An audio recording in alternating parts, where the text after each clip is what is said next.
The Walking Dead episode review for Isolation. And boy, this show is not wasting any time cutting out all of those extra characters. Now, I mean, let's think about this for a second. They had everything that happened with the infection first starting was just a day ago, because they made reference several times to, oh, this happened yesterday. Okay, so we're a day later. So we're like 24 hours going into 48 hours later. And at this moment, 14 people, like they did a count at one time, was 12 plus the 2 that got barbecued. That's 14 total, are already dead. These 14 random extra characters. 2 of them at least had names. And then there was that one guy back at the shopping plaza, whatever that was, he got destroyed. So that's 15 dead random people in 2 days. Wow. It sucks to be associated anywhere near that main cast of characters.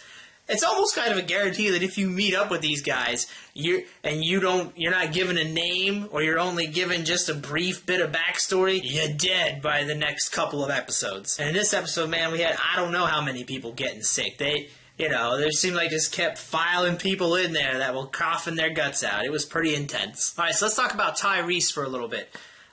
We really don't know a whole lot about his character on the show. I haven't read the comics, so I don't know what's in store or where he's come from as far as the comic book goes. But on the show so far, we haven't seen him do a whole lot yet. But this episode, I mean, it was pretty much his. He had the biggest part in this episode, and he was as aggressive as I've ever seen him on this show. I mean, at the beginning, he was landing some shots on Rick, and Rick hulked out in his own right and beat the shit out of Tyreese, which left Tyreese for the rest of the episode rocking the psychotic axe murderer look with his crazy mangled face and his swollen eye. So not only does Tyreese look terrible now, and his girlfriend has been cooked to a crisp, and also what we could say is his best friend on the show, Sasha, she's sick now too. So he has a lot of stuff to be completely miserable about. But for his character, I really liked the scenes that Tyreese had in this episode. The intensity he showed, the way he was arguing with Rick at the grave sites, because, what Rick was saying about making sure people stay alive first, but I agreed with him, but at the same time, I also felt for Tyreese, and I kind of agreed with him. They had to find out who did this right away. And Tyreese winds up eventually agreeing to go on this trip with Daryl and Michonne and Dr. Bob to look for a stockpile of medicine at some sort of faraway college. Of course, that turned into one giant clusterfuck when they ran into what looked like 1,000 or more walkers just kind of roaming around, and their car literally got stuck on a pile of bodies, and they were spitting their tires out, watching the bodies just fly apart into fucking shrapnel. It was awesome. And everybody bails, makes a run for it, and you got Tyreese.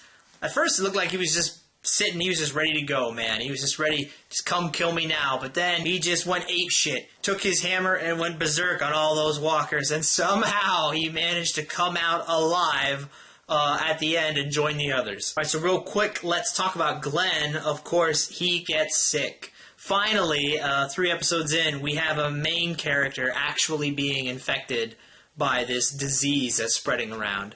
And you could pretty much see this coming. I mean, after he took that picture of Maggie sleeping in the previous episode, it was either going to be him or Maggie was going to get sick. I mean, you knew it was going to happen. Like, you can't take a picture of someone you care about on a TV show while they're sleeping and have it not mean something terrible is going to happen to you or them. Alright, so let's talk about Carol. And she was the one who actually was responsible for cooking Karen and a random guy, David.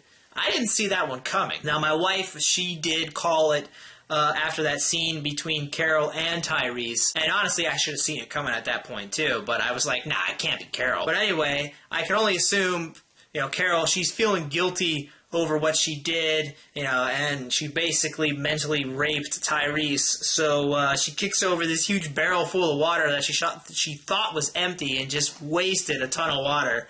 So now she's really fucking up. So Carol decides she's going to go outside the fence on her own to get some more water. Try to I'm guessing, try to make up for what she's done, and she doesn't tell anybody, and the walkers start swarming. Rick has to go save her ass. So this is kind of setting Carol up to be a character you're not supposed to like anymore. But, you know, I can understand why she did what she did as far as burning those 2 bodies. I mean, I'm not saying that I agree with it, but I'm saying that it makes sense, and I can understand why she did it. And I really also liked how unapologetically honest she was with Rick at the end when he straight confronted her, and she was straight up like, yes. And the thing with the water barrel, that was an emotional mistake, you know, and she tried to make up for it. So I don't hate Carol at this point. You know, it's still not like at the beginning of this show where Carol was just doing dumb shit because of poor writing for her character.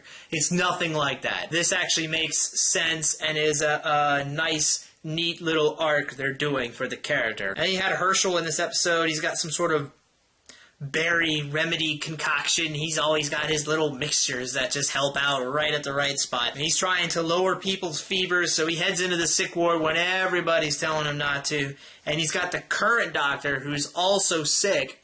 He just like hacks his brains out and he just spews blood all over his face. And Herschel's just got to he just takes his cloth off, his cloth mask, wipes his face down. He's like, F it. Don't need that anymore. And Herschel was actually a part of my favorite part of this episode. It was actually Herschel's speech to Maggie and Rick when he's about ready to go into the sick ward. And, you know, he's basically saying that everything you do now is risking your life. I mean, there's no choice in it. You're going to risk your life, even just breathing. All you have to choose now is what you're risking your life for. And he was willing to risk his life to try and help the people that were sick. I like that. I thought it was a pretty good speech. I'm a sucker for a good speech, and I thought that was good. Normally, Herschel has some of the most ridiculous and goofy dialogue in the show, but this was pretty good. And I can say that there wasn't any particular scene that I disliked in this episode. I mean, this episode from start to finish was pretty solid. But overall, I'm going to go ahead and give this episode a B+. I really liked it. I enjoyed it. I like what they're doing with Carol and Tyreese, the characters, and we finally have a main character, Glenn, whose life is in danger. So, although I'm pretty sure that he's going to be okay by the end, I have serious doubts that something's going to happen to him. But I could be wrong. I like that the medicine run, you know, that went straight to hell, and now they're all on the run. They have no transportation at the moment. And I can't forget about the voice on the radio in the car on the way. They just picked up, I think it was saying, you know, something about surviving or helping. I couldn't really make it out, but there is a voice out there. But it's got my interest, it's got my curiosity. I want to see what happens next. Okay, JB Squared 61279 with a Walking Dead episode review, and I will see you guys next time.